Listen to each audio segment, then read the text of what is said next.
বাগেরহাটের শরণখোলায় বজ্রপাতে 2 জন নিহত হয়েছেন। এ সময় আহত হয়েছেন 6 শ্রমিক। সকালে উপজেলার সাউথখালীর তাফালবাড়ি এলাকায় এই ঘটনা ঘটে। পুলিশ জানায় সকালে 10টার দিকে বালু বোঝা একটি ট্রলার তাফালবাড়ির বান্দাঘাট খাল এলাকায় পৌঁছালে মুষলধারে বৃষ্টি শুরু হয়।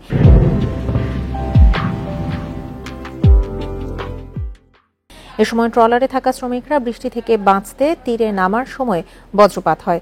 এতে আহত হন 8 জন।